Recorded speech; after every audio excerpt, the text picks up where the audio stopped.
अस्सलाम वालेकुम everyone, welcome to my channel. Student, आज हम जो टॉपिक करेंगे वो है नॉर्थ वेस्ट कॉर्नर मेथड। ठीक है, ट्रांसपोर्टेशन प्रॉब्लम जो हम सॉल्व करेंगे नॉर्थ वेस्ट कॉर्नर मेथड से।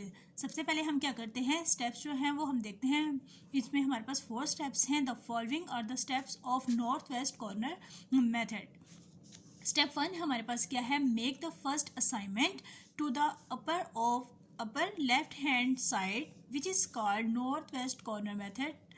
अब हमारे पास जो असाइनमेंट होगी, जो हमारे पास टेबुलर फॉर्म होती है, उसमें जो हमारे पास फर्स्ट वैल्यू होगी वो क्या होगी, वो क्या होगी हमारे पास x11। ठीक है।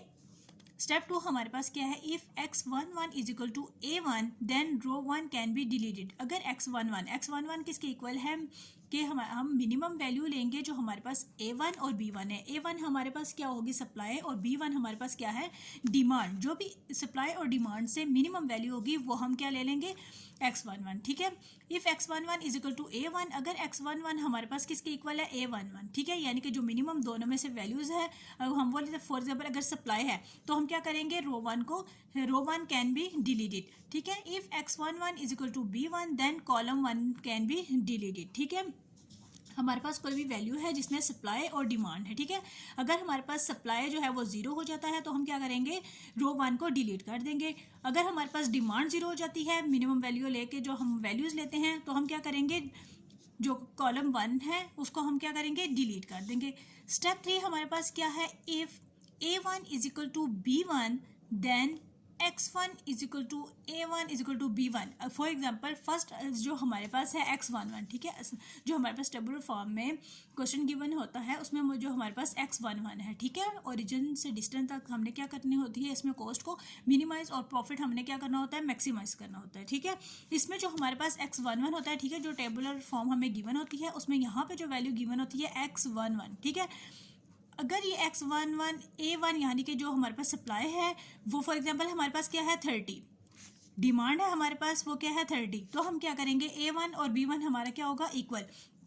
तो हमारे पास क्या होगा कि row 1 as well as column 1 will be deleted, यानी कि हम रो को भी डिलीट करेंगे और कॉलम को भी डिलीट करेंगे, क्योंकि हमारे पास क्या है, a1 और b1 दोनों क्या है, इक्वल है। This given an indication that a degenerate basic feasible solution will be obtained that is less than m plus n minus 1 positive basic variable will be obtained. Step 4 हमारे पास क्या होगा, a new matrix of order m minus 1 cross n minus 1 will be appear. These are called the reduced matrix. Repeat step 1, 2 and 3। फिर हम क्या करेंगे, वही हम स्टेप 1, 2 and 3 को रिपीट करेंगे till all the quantities are exhausted. This is feasible as which is a balanced problem. ठीक है, हम क्या करेंगे, वही स्टेप 1 और 2 और 3 स्टेप जो हमारे पास हैं उसको हम क्या करेंगे, रिपीट करेंगे। उसके बाद हम क्या करेंगे, हम अपनी कॉस्ट को मिनिमाइज करेंगे।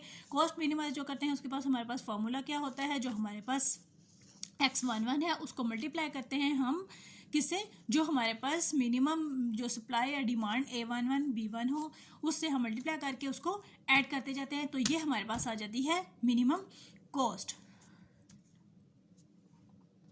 ये हमारे पास थे नॉर्थ वेस्ट कॉर्नर मेथड के बेसिक स्टेप्स थे। ठीक है, इससे हम क्या करेंगे, क्वेश्चन को सॉल्व करेंगे। जो हमें क्वेश्चन गिवन होगा टेबुलर फॉर्म में हमें क्वेश्चन गिवन होता है उसे हम सॉल्व करेंगे। अब इसमें हमारे पास क्या होता है कि सप्लाई और जो डिमांड है वो क्या होनी चाहिए, इक्वल होनी चाहिए। तो हमारे पास ये क्या होगी, इक्वल होगी। ठीक है, हमारे पास सप्लाई और डिमांड क्या होगी, इक्वल, तो ये हमारे पास क्या होगा, बैलेंस्ड होगा। अगर हमारे पास सप्लाई और डिमांड इक्वल नहीं है तो ये हमारे पास क्या है, अनबैलेंस्ड हो तो हम क्या करेंगे, एक डमी जो होती है वो इंट्रोड्यूस करवाते हैं कॉलम या रो को। ठीक है, फिर उसे हम क्या करते हैं, अपना सॉल्यूशन जो है वो स्टार्ट करते हैं।